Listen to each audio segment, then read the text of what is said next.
Hey y'all, what's up?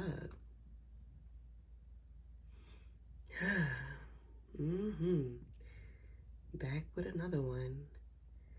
And this one has to do all about self-worth. Tarot reading of the Nine of Pentacles in reversed. And this message completely jumped up at me, completely. So let's talk about it. Self-worth over investment in work and hustling. So as you see, we have a beautiful woman. I'm just gonna flip it. We have the beautiful goddess in her garden without a care in the world, bonding with the fruits, bonding with the birds, enjoying her luxurious robe, donned in beautiful adornments. We have this snail energy coming through. Baby, we're not in any rush. When it comes to earth, we're not in any rush. We have the trees, the castle in the back. We have the grapes. The fruits are just abundant. She's enjoying herself. But today's message came out in the opposite sense. So let's just see what's going on here with this energy.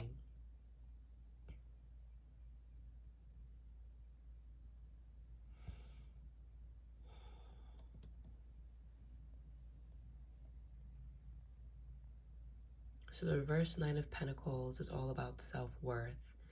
When you see this card in a reading, take the opportunity to reflect on your own self-worth and your own values. And it's interesting that I got this card. I was doing a lot of research on the second house when it comes to astrology, understanding that without the second house, you really don't have a life, right? Because the second house is, first of all, your mode of communication, how you're able to express yourself and how you're able to fight for yourself, how you're able to put who you are on the table, and how you're able to allow yourself to be seen.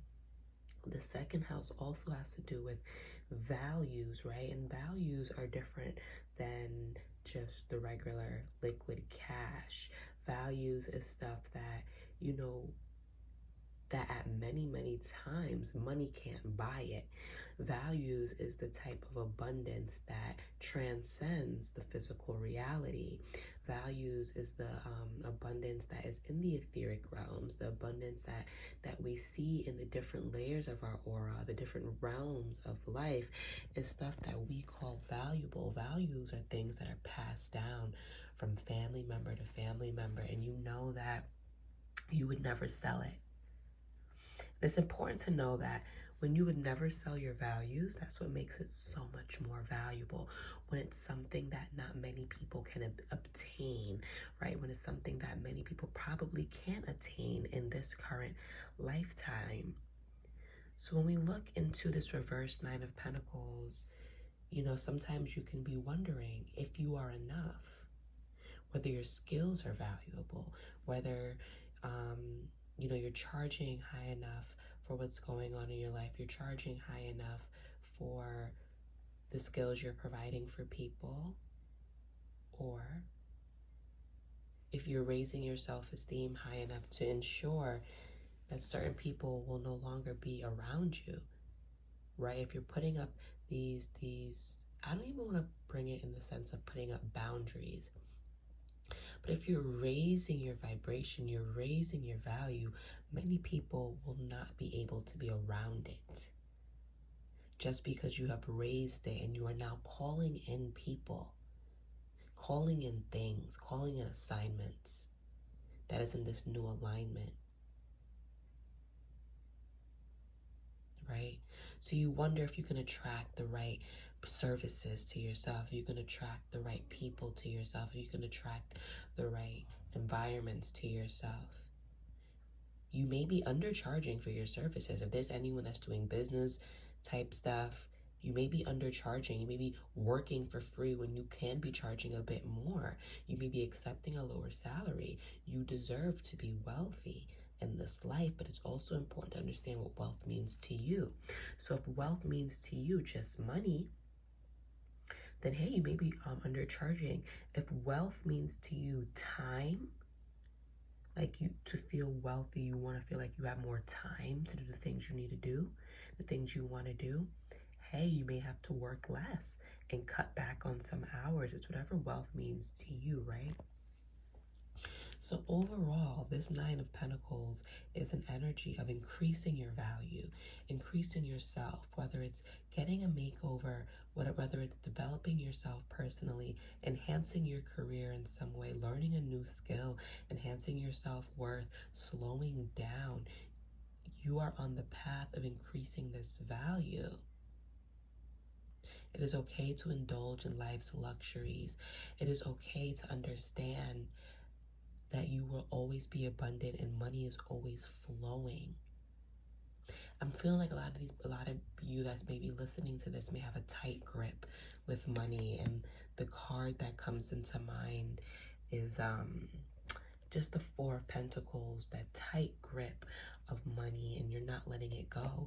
And money is related to the moon, and the moon is flow. So to get money, you must let it flow. You must give money, right? It's that back and forth ebb and flow, just like the ocean. So I'm feeling that many of you guys are really tight with your money, and tight with your money when it comes to you. You don't spend enough on yourself. You don't spend enough on yourself. You worry way too much. I'm feeling that many people, you're coming into the most money that you've experienced in a while, but you're still penny pinching. Practice self-love.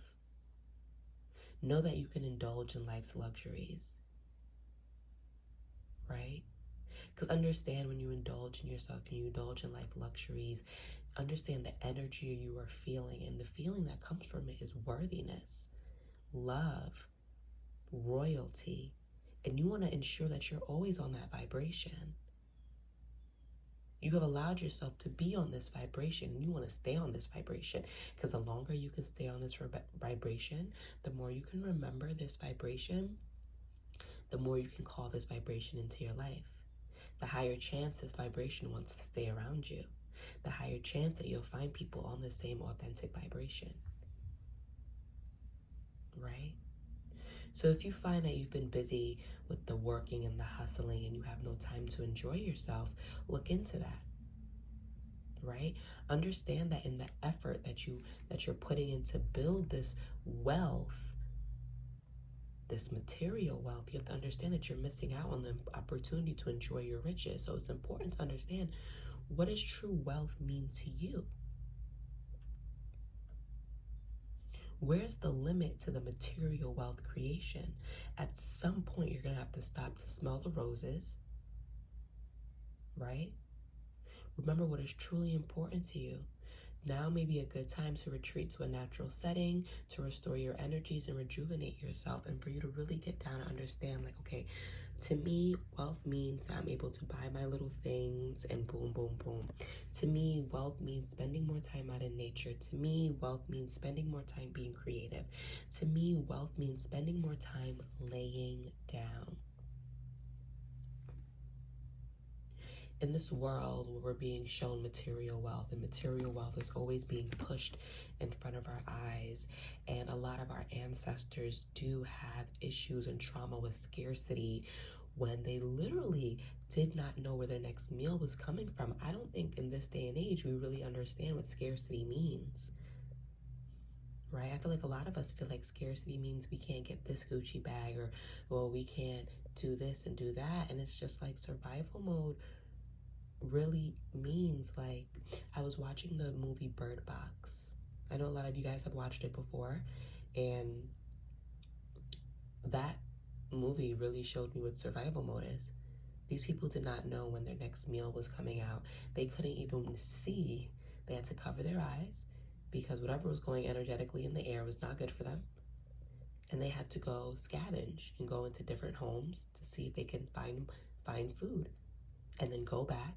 So not only are they deeply protecting themselves from the environment, they're deeply protecting themselves from other people who may be trying to harm them or steal their food.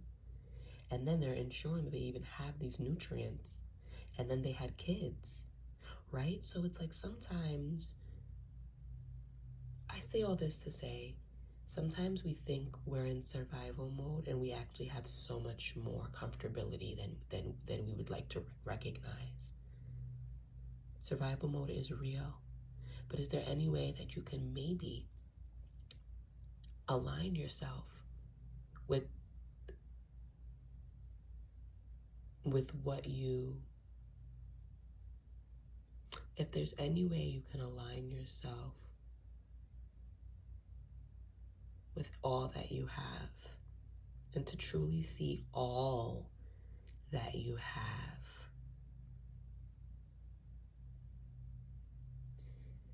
It's possible that you may need to release your need for a particular income or a standard of living, especially if it gets in the way of your other life priorities, such as your relationships, family, what you want for yourself.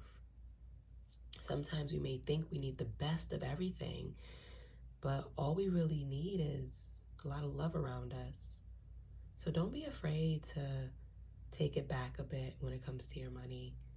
Don't be afraid to work less hours. Don't be afraid to reduce your hours. Don't be afraid to switch up a new job. Like switch up a job and get into something new. Even if this means that, you may have to eat a slice of pizza for lunch every day. You probably can't afford the lobster and shrimp.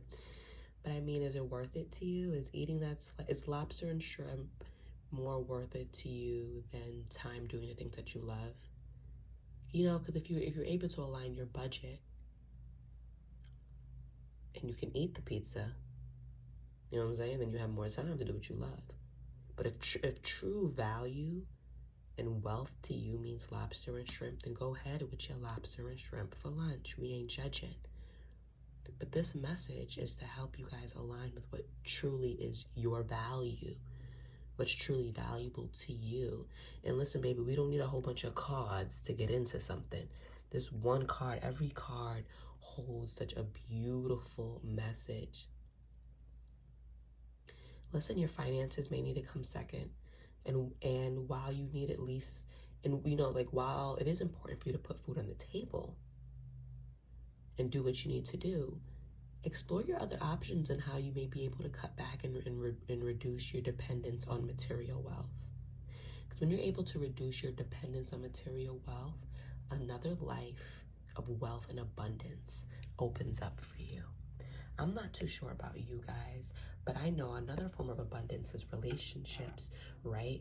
It's like there are people that have only gotten certain jobs because of the people that they knew. It wasn't because they worked extra hard in school, right? It wasn't because of any of that. That they were at the right time, at the right place, right? So imagine if you follow your dream, and you follow what you love, and on this unique path of following what you love, you meet certain people on this path that just so happen to be crossing the same sidewalk.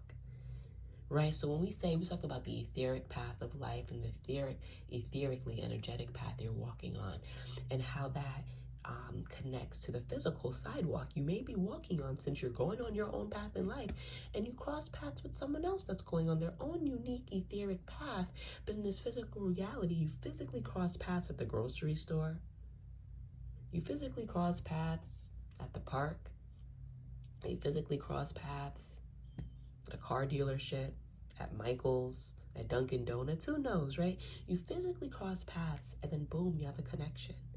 And then boom, that connection can open you up to a whole new world, and a world that's still in alignment with your path. But you had the time to be in those areas, right? You had the time to go to the park, and you had the time to go to the Dunkin' Donuts, and you had the time to do that type of stuff. And with that time you met these people.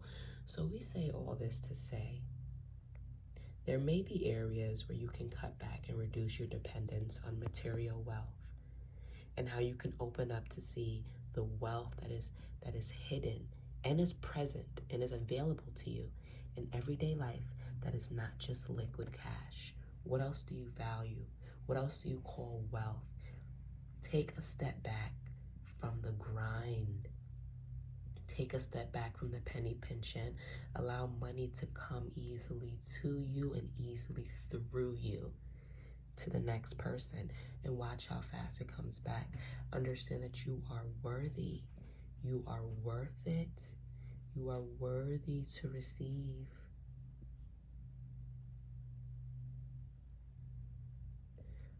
How much are you really in survival mode? And I say this in the most gentle way, because I know survival mode is definitely a thing going on. It's definitely a lifestyle. And I say this in the most gentle way. How much are you really in survival mode? In the gentlest of ways are you able, because nature is all around. Nature is all around, and nature is ever nourishing. So what does survival mode mean to you?